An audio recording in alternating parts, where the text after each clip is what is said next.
We have a lot of big news this morning, with our lead story being that the House Democrats on the Oversight Committee have released new photographs and videos from Epstein's Island in the U.S. Virgin Islands. And these are photographs and videos that are extremely creepy and which came from law enforcement in the Virgin Islands. And I want to share with you some of the news coverage of this, and then I'm going to jump right into some of the photos that didn't make the news. So these are these images that came out yesterday. And I want to, I want to share them with you. Some of them are just photographs of the place when it looks like it's boarded up or closed up for the season. There are other photos that are, disturbing, which I will share with you. This includes, and I have some more close-ups of this one. This is the dental office or some medical office on the island. And I want to share that with you, maybe so you can see this better. I don't know if I can make this bigger for you. Oh yeah, there I did. And this is, I think, incredibly creepy. I'm not exactly sure what this was used for. I think it was for dental work, but I got to tell you, if you're afraid of the dentist, can you imagine these very weird masks of old balding men on the walls right there? Yeah, that seems not great. And here is another shot of that. You can see this. Again, was it a medical office? Was it a dental space? What the article seemed to indicate is that Jeff Epstein's most recent girlfriend was somebody that he got trained to be a dental technician. So perhaps that is the reason that they had this on the island. There are other photographs, which I'm sure that you have seen, of assorted bedrooms.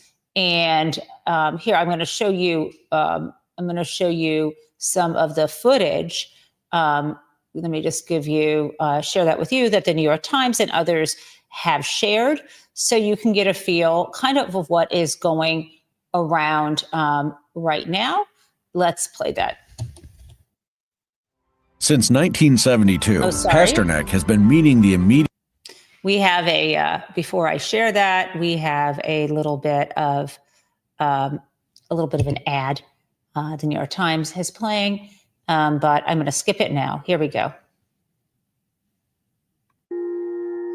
And the sound here, I'm going to get out of the shot. Sorry, guys.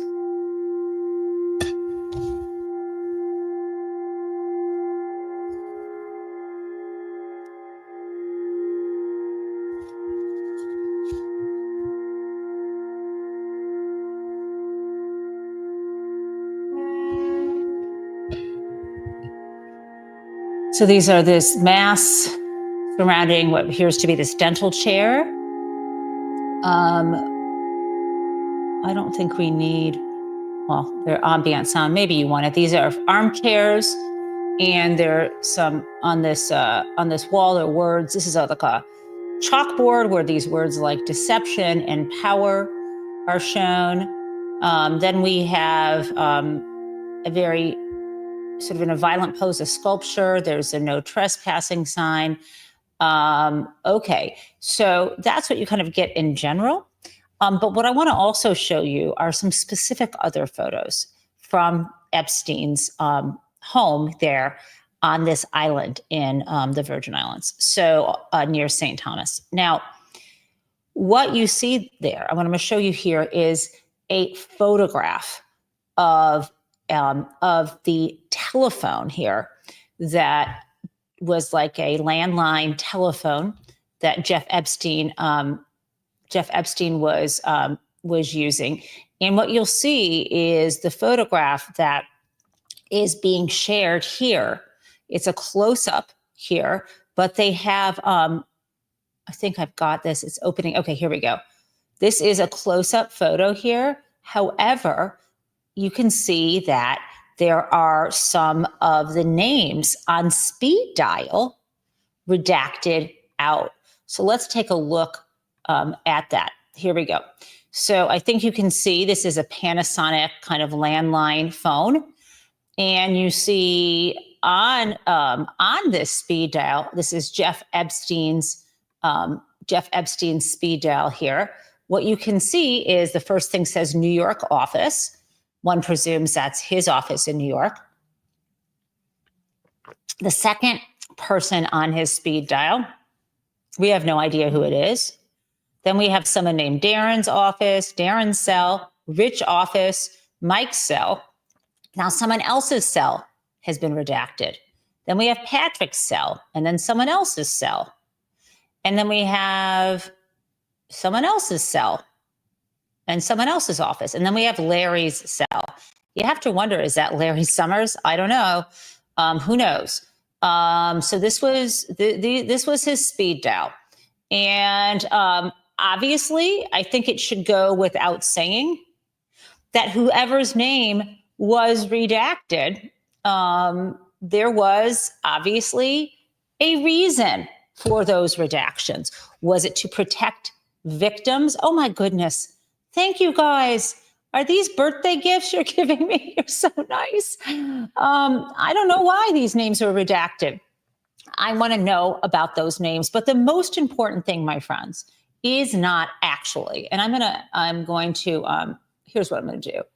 I'm going to share with you in the chat. If you want to see all these photos, I'm sharing with you in the chat a link to the website that Congressman, the ranking member of the House Committee on Oversight and Government Affairs, put up yesterday. And I'm also going to share with you so you can see what I'm talking about. This is where I got this from. These are the full photographs.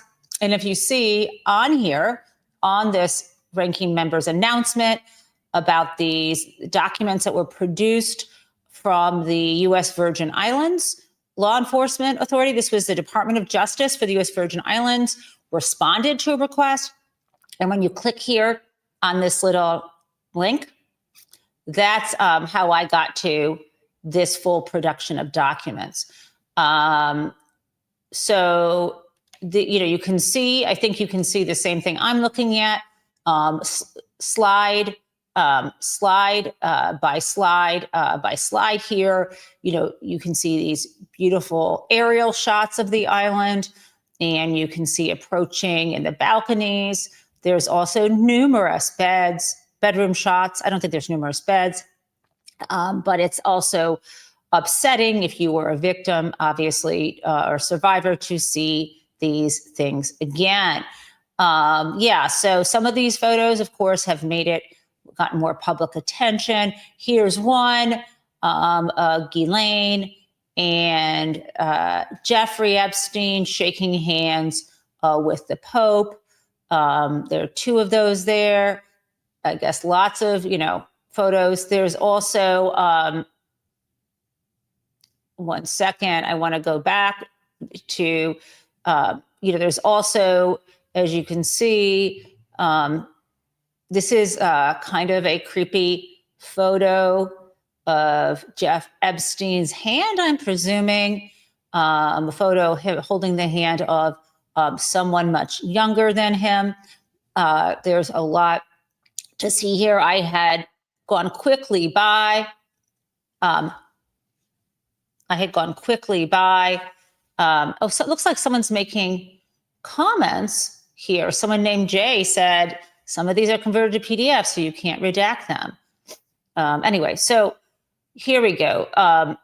This is this chalkboard in this discussion room, in this den, and you can see these words about fin. It sounds like finance, maybe physics, intellectual, political, then you have it connected with power and deception.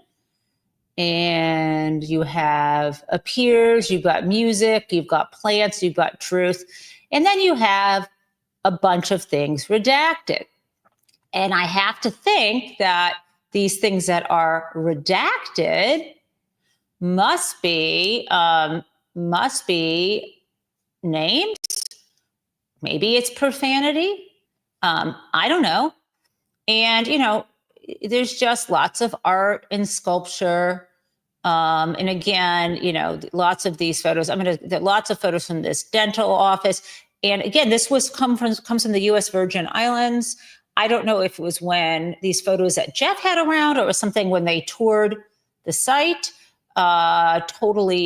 This is totally creepy. So here's that dental office. I'm giving you another shot of the dental office, right? This is like nightmare fuel for me, I got to tell you. And I don't even hate the dentist. Yeah. Look at those masks, guys. What the hell? That is really just so disturbing. Here's some more of those. Yeah, really something else, really demonic. And then here are photos in apparently this office. This looks to be some kind of sterilizing equipment. There are some people who have suggested that maybe this wasn't just for dentistry, but who knows? It seems to me too much speculation to say anything else beyond that. Anyway, so you're kind of looking, if you can see, tons and tons of photos. What I like here, I think this is very telling. No one's really talking about this. Do you see what I'm looking at here? This looks to be a screen. This is like a Samsung screen that could double for a television screen or computer screen. And what you can see are cameras. There are in this shot 16 different cameras surveilling. Now, I'm a bit confused why they have only in this photograph 1, 2, 3, 4, 5 cameras appearing. Where did these other cameras, what other rooms did these cameras surveil? That seems to be an important question to ask, right? What is this room? This is just a kitchen, not as creepy as the other things.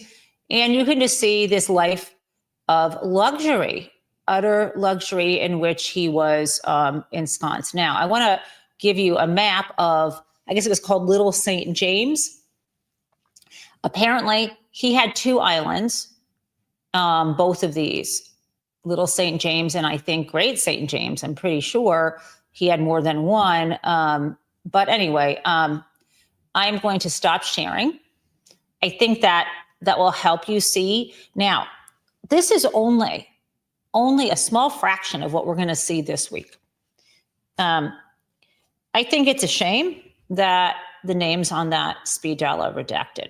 I don't see any reason why they should be. I think we should demand an unredacted speed dial, or at least be told the only people whose names should be redacted would be victims. So if those aren't victims' names, there's no reason in the world why we shouldn't be able to see them. But what we're going to see later this week, which is fantastic news, is that the Democrats on the House Oversight Committee, maybe the full committee, are going to finally release, because they've collected bank records. We're hearing that will happen later this week. Now, I got a lot of other things to talk about, but I need to take a quick break here because to tell you that, it is my birthday. And I did promise we were going to have cake for breakfast. So I want to share with you the cake I went out and bought for myself this morning. I'll show you what it looks like. And maybe I'll take a bite at the end of the show. Let me share this with you. There's a pastry shop called Warda Patisserie. You see this? And this woman ran her name is Warda. It's her first name. And she, a few years ago in Detroit, just started selling her pastries. She's incredibly well trained. Let me just, Warda Patisserie. Okay, so I want to, So this is kind of an incredible space. I will drop the link in the chat in case it's something that you are from Michigan and you want to try. My understanding is that she may have won some kind of crazy, she won a James Beard Award. Yeah, so I'm going to show you, I'm going to share a photograph of Warda herself. Here we go. I want to give her full credit. So this is an article that was in the Detroit News. This happened this summer. So she was an award-winning pastry chef. She opened a second location in Detroit. And here she is. She's an Algerian-born pastry chef. And Warda, I'm going to say her name wrong, Bouguetaya. And so obviously she is trained in French pastry, French baking, and also brings to it her own invention. So I'm going to show you what I have today. So here's my little box, and I'm going to open it up. I decided on something chocolate. And even though I said it was going to be a cake, my friends, it is a tart. And there's like a hazelnut at the top. Look at this. Look at this. Can you believe this? Can you believe this is mine? Yep. And I did actually get a latte, but I just reheated it up at home when I took it. Now,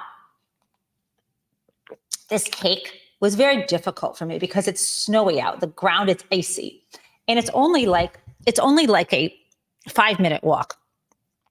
But I had to go out there and brave the cold weather, the wind, the frozen wind whipping across my face for this.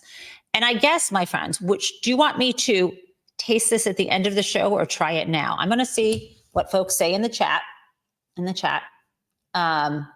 And thank you all for the birthday gifts. You're so nice, everybody. There's like so many flying by. I can't specifically thank you all. I'm scrolling down. Now, everyone says now. Oh, yes. We're doing the now. Okay. So I have a knife. Here. Okay. I'm going to try this. Here's the knife.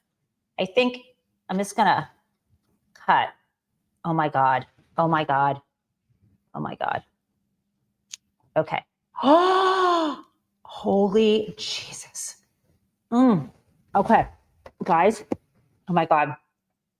The chocolate could not. This is, I'm like belling here. Oh my God. Look inside of this. Right? Okay. I'm sorry I have to do this to you because, oh my God.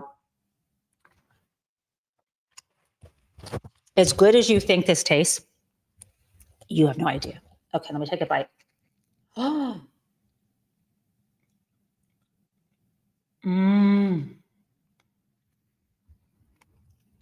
Oh my God. Oh my God. I forgot to mention what's in the center. There's caramel. Oh my God.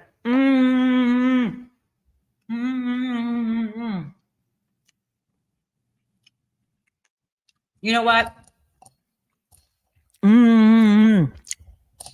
Woo. I really recommend this. I really do. Okay. The show must go on. Let me take a sip. Wow. I'm glad I made that choice. There's so many other good choices, but I thought, yeah. And for those of you who just want to take one more peek, there's still obviously one more peek of this is what it looks like. It looks giant here. I think but the circumference of the bottom, this is like, if you can see it relative to the microphone, and it's not actually that big. Oh my God. Woo, that was good. Yummy. As I said, on social media, and this is a fact, that I do hereby declare forevermore December 4th to be Cake for Breakfast Day. That's it. Thank you for your attention to this matter. Now, I'm feeling a little like Marie Antoinette. I'm not saying let them eat cake. I hope that's not the message. So let's pivot now to affordability. It's no joke that things are expensive. And I feel really good, though, that I shopped at a local place, an immigrant to the United States who has made a name for herself and makes gorgeous, delicious pastries. And I would rather have a tiny little cake, tiny little tart like that than go and get a giant one of lesser quality, poorer ingredients that nobody needs to eat, right? So I think, if we're going to splurge, let's do it local. That's my story. But the reality is, we talked about it yesterday, the jobs report was really bad and prices are still high. And it's Donald Trump's fault. I mean, he was handed an economy on the upswing and he decided to do things that were stupid and wouldn't listen to anybody else about it. This is a man who bankrupts several casinos. Is it no wonder that he's having a terrible time running the largest economy in the world? Now, yes, it's no wonder. But before we look at what a shitty job Donald Trump is doing, because I still have sweetness in me and I don't want my chocolate high to be harshed by Donald Trump. So let's look at something more pleasant. Let's look at someone who is running a gigantic economy. That would be Gavin Newsom. And he's doing a tremendous job. Let's listen to him speaking with Andrew Ross Sorkin at this New York Times event yesterday. Went from the sixth largest economy to the fourth largest economy, $4.1 trillion a year. We have more Fortune 500 companies than we've ever had in the last 2 decades. Went from 48 to now, or 49 now to 58 Fortune 500 companies. You brought up Sam Altman a moment ago, the largest market cap private company in world history. I feel like he's saying a lot of things really fast.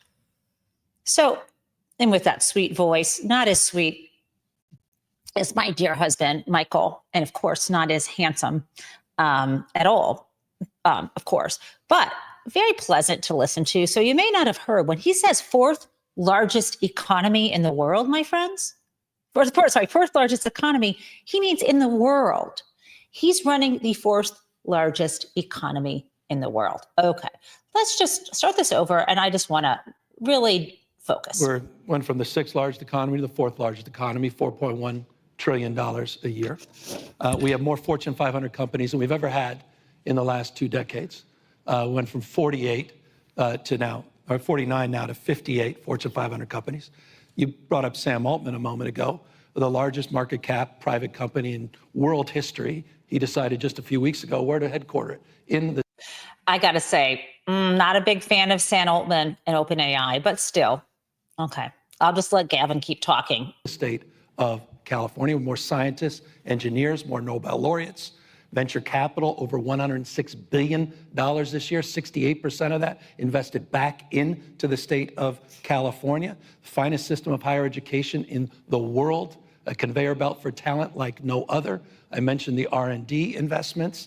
The future happens in my state first, where America's coming attraction. That said, I also will reinforce the obvious. We're also the dominant manufacturing hub in the United States of America.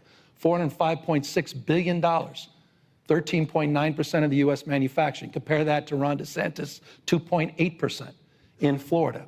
We're the dominant ag state, $62.1 billion, forestry, hunting jobs, ag jobs. You talk about farmers and ranchers. You're talking about my home state of California. The state of California has seen population increase. We had a Treasury Secretary here who needs to actually get some facts.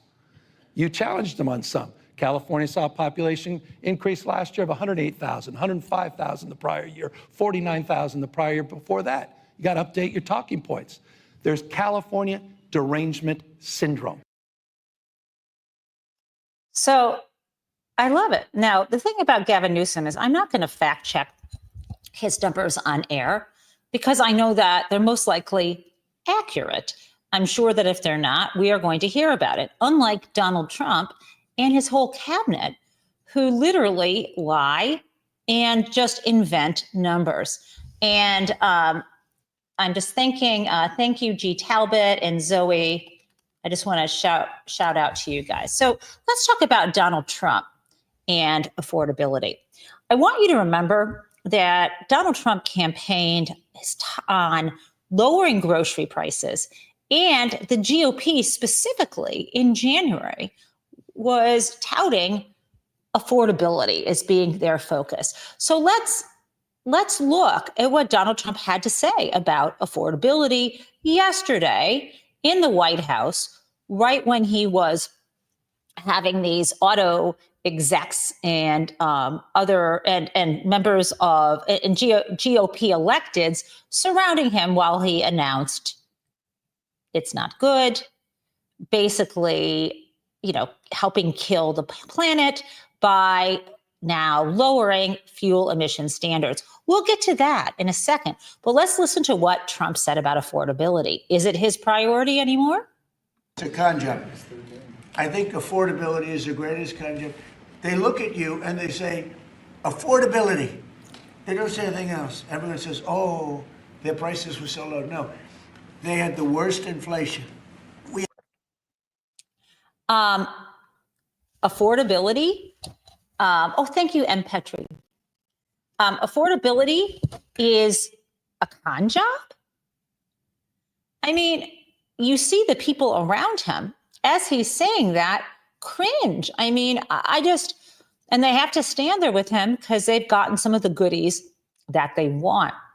Now, to be clear, Donald shouldn't be saying affordability is a con job, and everyone has to show up on television and clean up around him, right?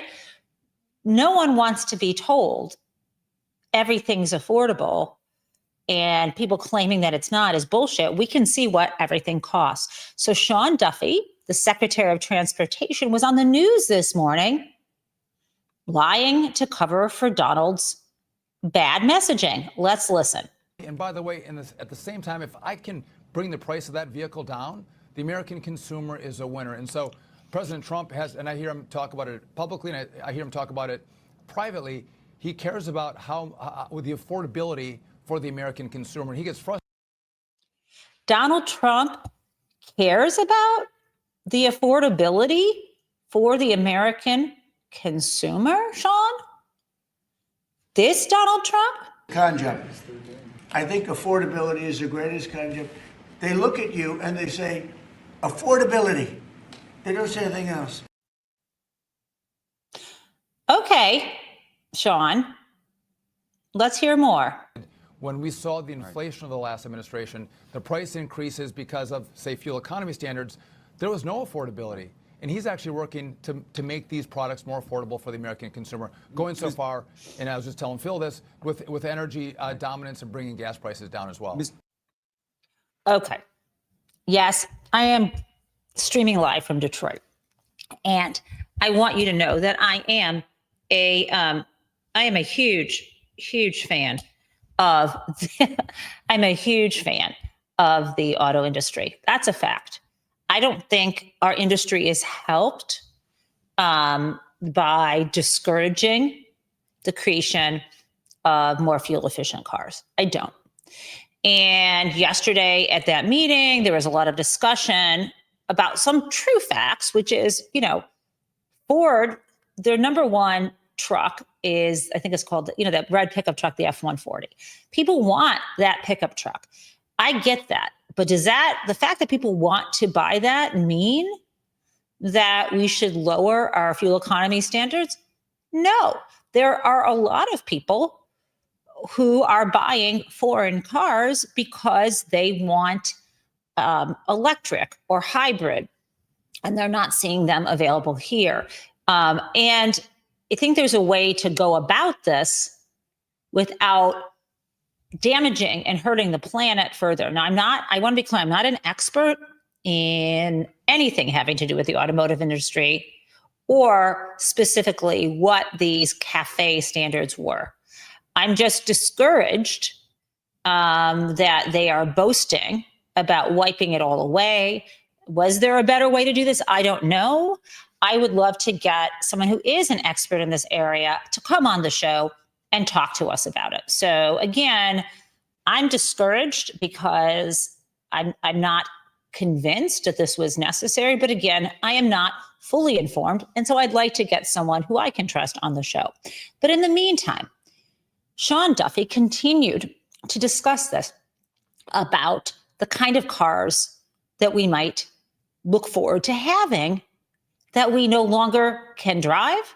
So let me just play this for you, and I'll talk to you on the other side. And also, I think if you're building a car, developing a car that Joe Biden or Pete Buttigieg wanted you to build, that's different than market demand. I want the market to decide what kind of EV I should offer. What kind of vehicles do the American consumers want to buy? This rule will actually allow you to bring back the 1970s station wagon, maybe a little wood paneling on the side, Phil. Okay, flippin' nightmare. The 1970s station wagon, maybe even with a little wood paneling on the side. You are bringing back for Gen X their childhood. Now, I will tell you, those are like tanks driving down the road, and they had really strong engines. Okay, guys? But I don't want to see wood paneled station wagons. I don't need, unless it's like a movie about my childhood. I don't need to see that. But what I want to tell you, this is so full of shit.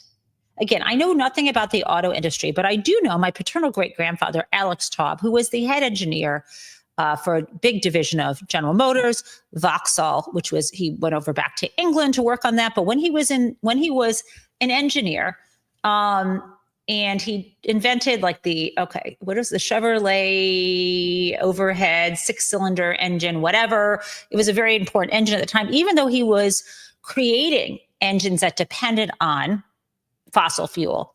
He was writing papers in the 60s and 70s about how we should be transitioning to ethanol. In fact, don't want to go into these details, but it seems to me that this is bullshit. And if my great-grandfather were alive, I'd have him be a guest on the show and explain this shit to me, because I'm not an engineer, and explain to me why the hell the Detroit auto industry could not figure this out, and explain to everybody why I don't want a station wagon again. Let's play. Can bring back choice to consumers. So yeah, the minivan's awesome, but maybe the station wagon is cool too. But the average price. Okay, and what you're seeing, of course, is the stock in the auto companies go up. Again, not an expert, but I need to know more. Now let's talk more about the economy, and then we're going to get to pardoning more white-collar criminals and major drug lords, which are, in my view, the same thing as white-collar criminals in the way that I define the term white-collar criminal based on the man who invented the term, Edwin Sutherland.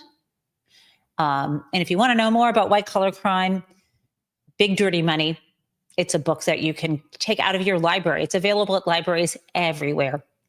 And if you want to buy it, that's up to you. I would encourage you to get the paperback version because I like the cover better, but no, really, because it's more updated. Okay, so we'll get to the white-collar criminal pardons in a second. But first, let's talk about the economy again. Remember the jobs report that came out from ADP, the payroll company, because the Trump administration is lagging its feet on providing job employment data. And you heard yesterday that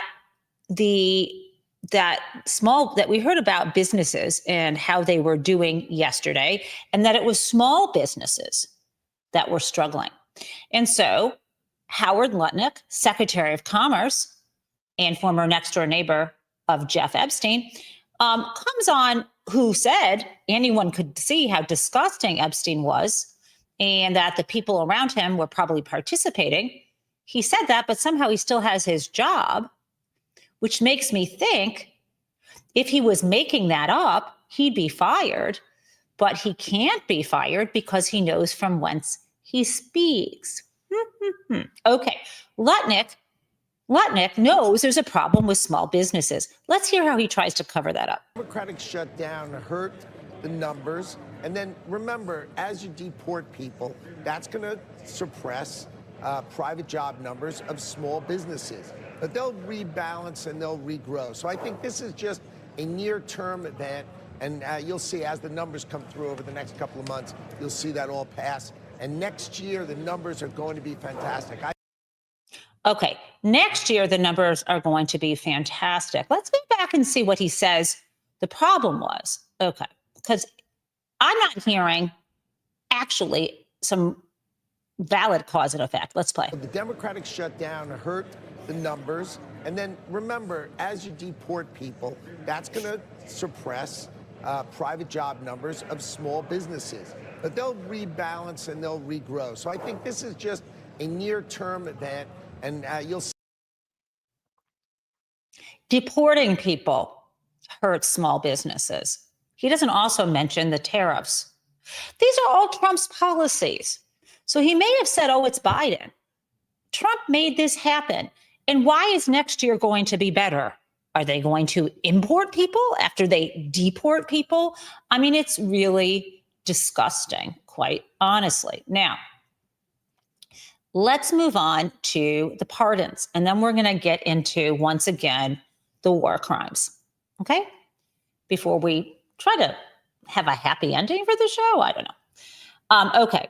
So, as you know, Donald Trump has recently pardoned a white-collar criminal. And I referred to it briefly the other day, and it's really upsetting. And this is the person, David JenTaub. He had only served 12 days of his 7-year sentence. And it's really kind of astonishing here. And what I'd like to share with you is one of his victims, because we don't often hear from the victims of fraud. We're talking about an over $1.2 billion fraud. People lost their life savings. So let's hear from the victim. And remember, this dude was convicted by a jury. We'll talk about those charges in a moment, but let me share with you the victim's story. Okay. And here we go. At Olive Garden, more. We got an Olive Garden ad. From a first course that never ends to I really have to. piled high. Yikes! It's everything you love. I'm going to mute this. this. I'm going to mute this, and I'm going to remove it. And I can see when the ad is over. I think. Yep. Oh, sorry, guys. I got it. It wasn't a minute long. Let me bring it back up on stage, and let's play this for you.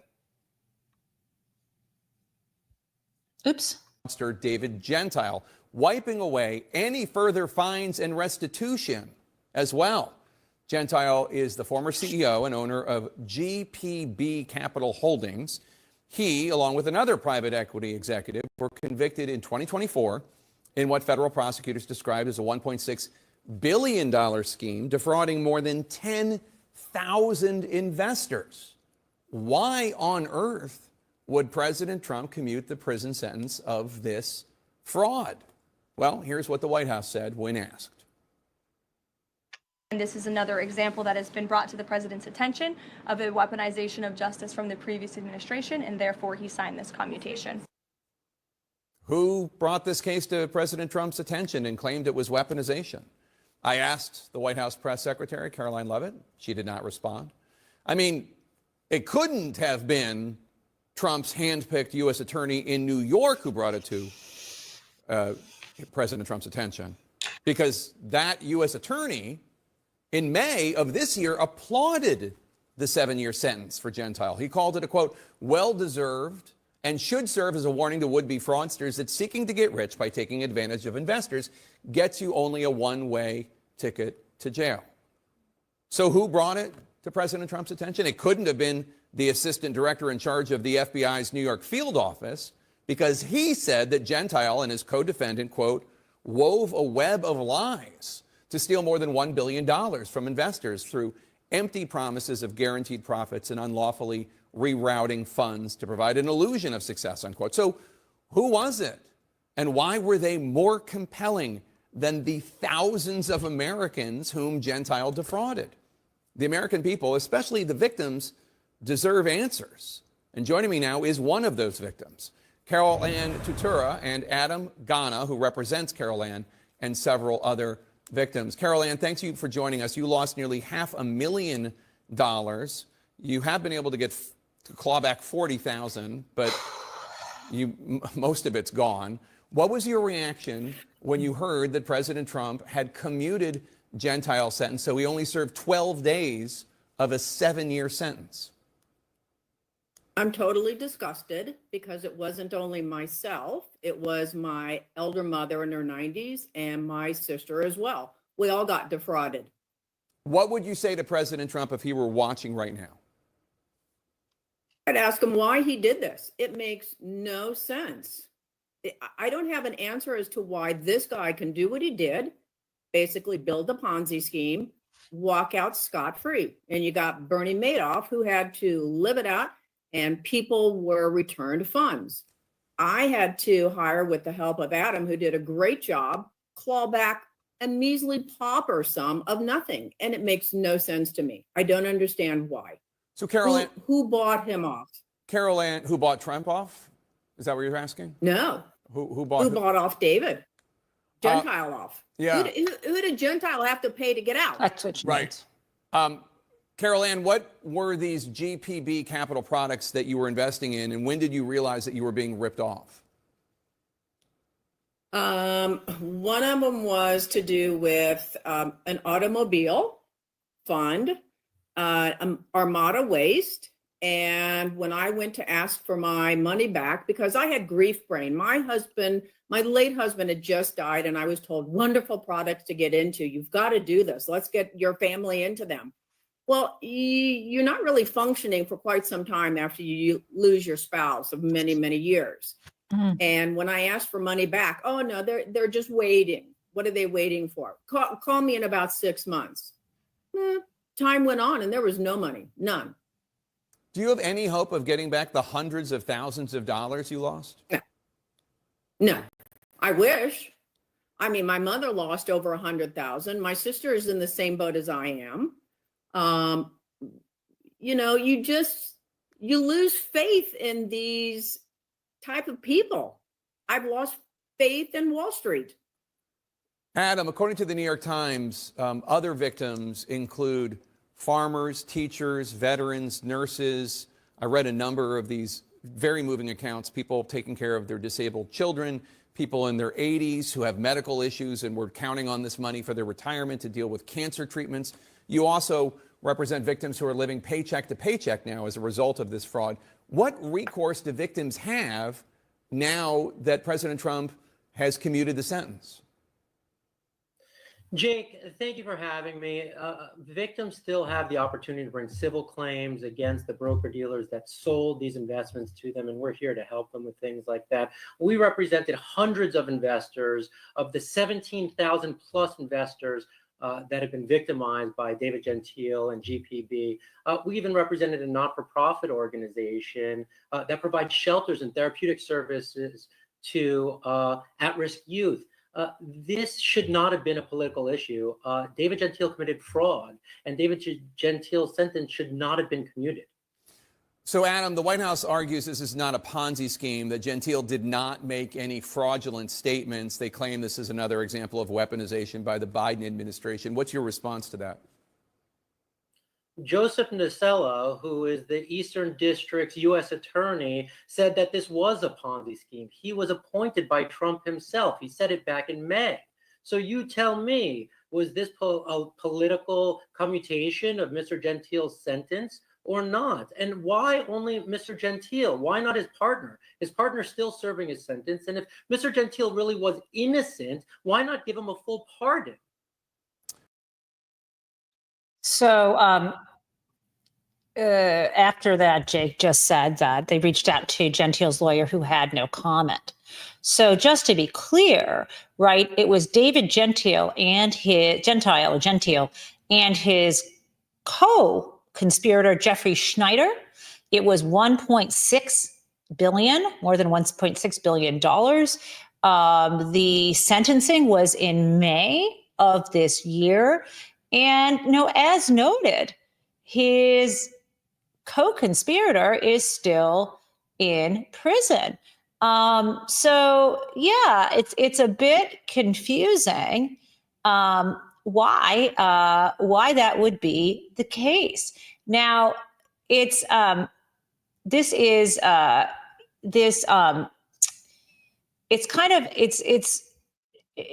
think the word I would say, it's not confusing.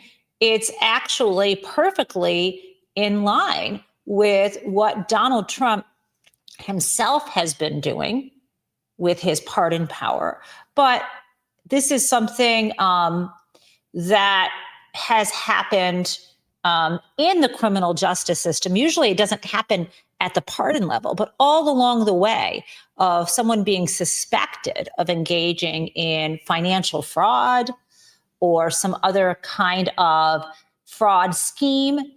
If they are white, wealthy, and well-connected, they are given many passes and often just settle a regulatory complaint. That's the world Donald Trump was in until he became president. He was often involved in businesses that engaged in money laundering. He himself involved in securities fraud. I have the receipts. They're well footnoted in the book. And the deal is he got a slap on the wrist with a regulatory investigation, or his businesses did, and fines. And now, of course, he thinks it's weaponized because in his experience, you get away with this stuff if you are one of the elite cheaters, and there shouldn't be prison.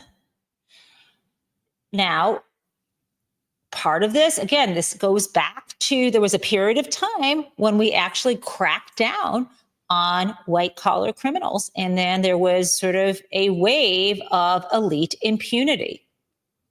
I think the biggest mistake was not holding any high level bankers, not prosecuting them and putting them through criminal trials, because that set the bar in 2009 and beyond for a big change.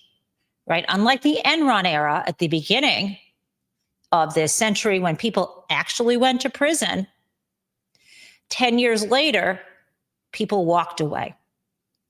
And throughout his business career, Donald walked away. At any rate, the difference now is Donald Trump has fully weaponized the pardon power to, as we know, release from prison anyone who supported him, including violent criminals in connection with, as we've talked about, the attack on the U.S. Capitol, right? 1,500 of them, as well as those who participated in that violence, as well as those who participated in the other strand of the conspiracy to interfere in the election, getting them pardoned and or sentences commuted. So that's already happened. But let's look at, when I tell you some of this stuff with the elite has gone on, I want to be absolutely clear. It was never as bad as this. So let's take a look. Cassie Hunt has gone through here and told us and showed us the numbers of how Donald Trump compares to previous presidents in terms of using the pardon power. Let's put up on the screen the number of pardons that the last 5 presidencies have seen, okay? George W. Bush, 189. Obama, 212 over the course of 2 terms. 144 pardons in President Trump's first term. Joe Biden, 80 pardons. I would note that the Hunter Biden pardon was an exceptional case that maybe deserves, more than one entry on that list, but there you have it. This time, President Trump, 1,500 pardons. Has he possibly had enough time in the day to look long and hard at each 1,500? I think we can all agree that 1 month in a Trump presidency is like 1 year in a normal presidency. Well, his last presidency was more normal, 144 pardons. Yes, but this president is moving at such a speed that 1,500 doesn't sound that. Come on. Look, Listen, Okay. I want to bring up that Trump's pardoning of Henry Cuellar, the Democrat from Texas was outrageous, right? It should not have happened. And it's disgusting. And I don't think he should have received a pardon.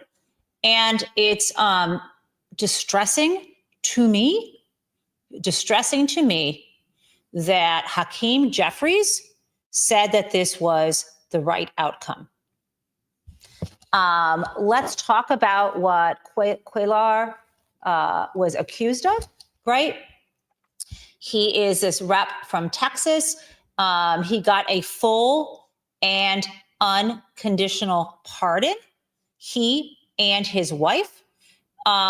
This is disturbing. Cuellar and his wife were charged in 2024 with accepting almost $600,000 in bribes from two foreign entities, right? And this is activity that allegedly took place between 2014 and 2021, right? So he'd been charged and he was not yet tried, right? He was released on a $100,000 bond in May of 2024. Now, this involved an Azerbaijani oil company, and he apparently took this money in exchange for agreeing to do things to engage in what we call official duties to help this the government, to help this oil and gas company controlled by the government of Azerbaijan and a bank from Mexico City. And what he specifically promised to do is to try to influence regulations that deal with anti-money laundering, right? And this is not good, right? This goes back to when his home was raided by the FBI in 2022. Now, it is, I can't even begin to tell you once again that Hakeem Jeffries has to go. He just has to. And the thing is, Donald Trump's own party is unhappy with him. Mike Johnson was surprised that this happened because this helps, one would think, Cuellar keep his seat. I don't want the man in Congress. He doesn't belong in Congress. I mean, this is why we have the situation we do now. So what I want to do now is share with you. And by the way, as part of Crazy Town, what Hakeem Jeffries had to say here. Okie dokie.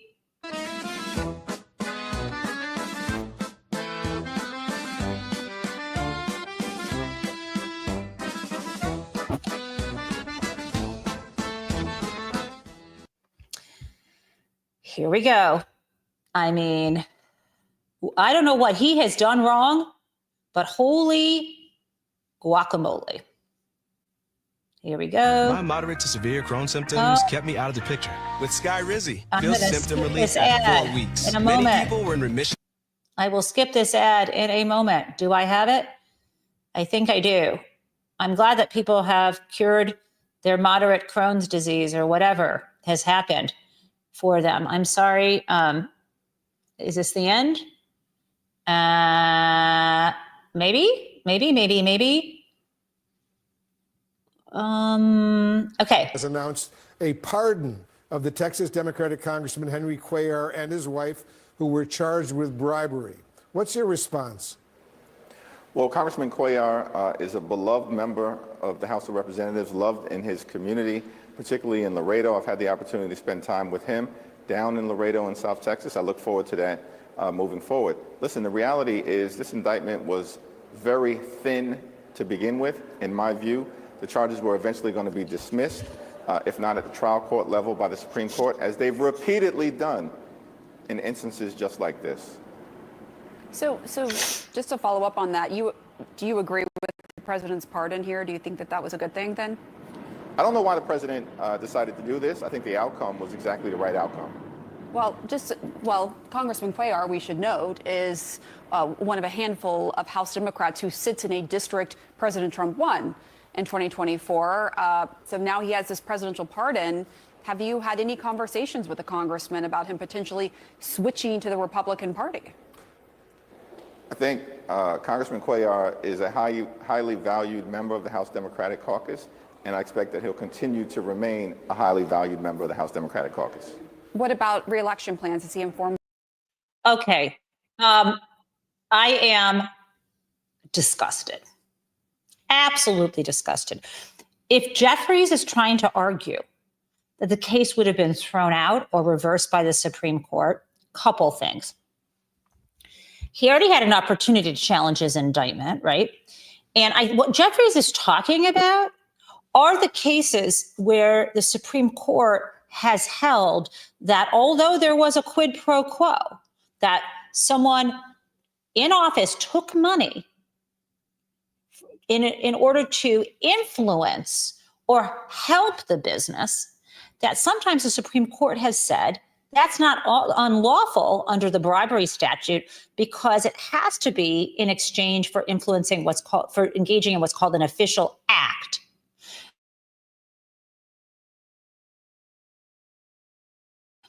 That's what the money was for, an official act, as opposed to setting up meetings to meet with people, which is what happened with the governor of Virginia. Now, Jeffries should be saying something entirely different, which is Congress should be passing legislation to close the loopholes that make it more difficult to maintain convictions when it comes to bribing public officials. However,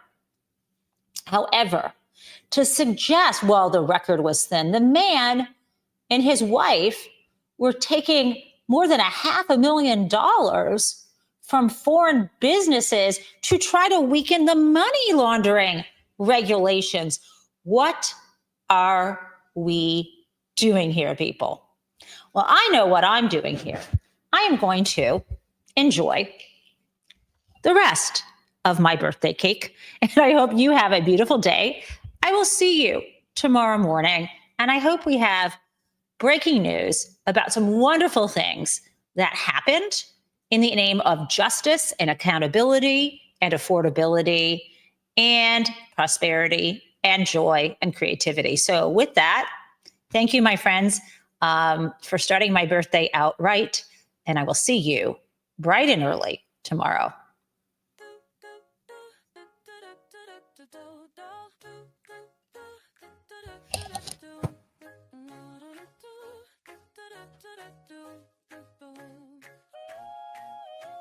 Hello, prison mates. It's the JenTaub show where welcome everyone. Let's learn about what is happening in politics yesterday and today. There was hope, and we are together in this democracy we work for.